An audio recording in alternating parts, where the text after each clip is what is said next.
Hi, my name is Keith Bartnick. I'm an attorney here in the state of Maryland, where I've been practicing law for 27 years, representing clients in personal injury cases as well as family law cases. This video is going to cover the separation agreement in the state of Maryland. And just by way of very, very quick background, if you've been watching the various videos that I have on the YouTube Bartnick Law channel, then you'll know already that I view divorce in Maryland essentially as a laundry list of issues to be dealt with, setting aside for a moment the issue of residency and the issue of the grounds for divorce. You have a laundry list of issues to be dealt with, starting at the top: custody, visitation, child support, use and possession, contribution towards payment of the mortgage, alimony, equitable distribution of marital property, counsel fees, and debts. All of that laundry list of issues that I've just provided to you can be resolved in one of two different ways in your divorce case.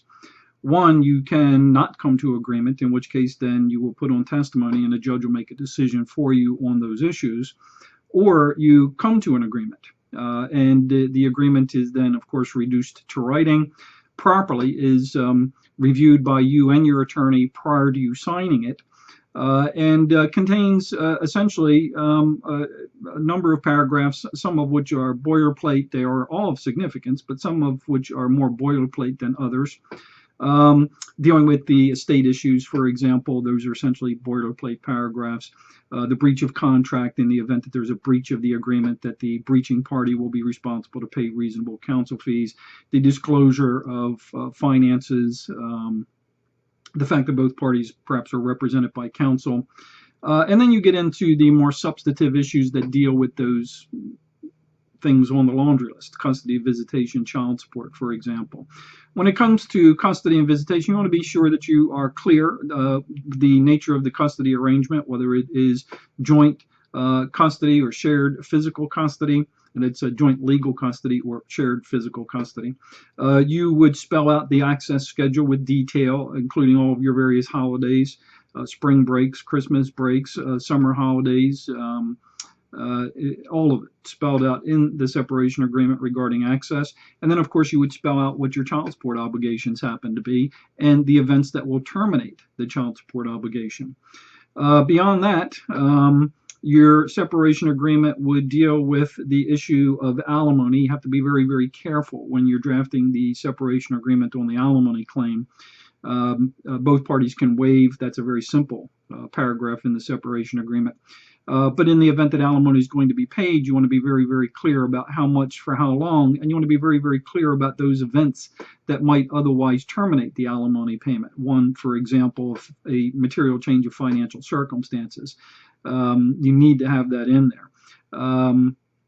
If you are in agreement on the alimony payment, you want to have a provision in your separation agreement that says that it is not subject to further court modification. If you don't have that in there, then either party can go for it and change the alimony payment as to amount or duration, as long as they file that motion for modification during the period of the alimony payment.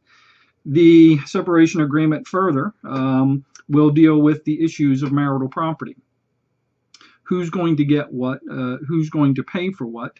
And in there, you want to, of course, make sure that the house is dealt with, who's going to be responsible for any deficits that may occur when the house is sold. You want to deal with the pensions in the separation agreement. You want to deal with the survivor benefit annuity in the separation agreement.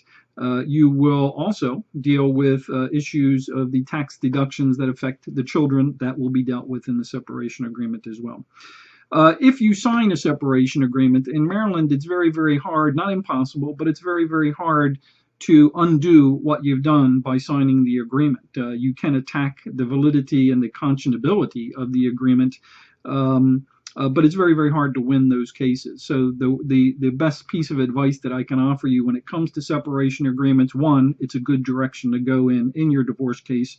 Saves you a lot of time, a lot of heartache, a lot of money, and you can control the outcome. But the other thing that's very, very important when it comes to separation agreements is to make sure that you have it reviewed by your attorney prior to signing it, because You just want to be sure. It's a very important document. It's a very good document, but you want to make sure that it serves you properly. If you end up with questions, please feel free to give me a call. My phone number is 1-888-760-7339. I have offices in Baltimore County, Howard County, Anne Arundel County, PG County, and Baltimore City. Thank you.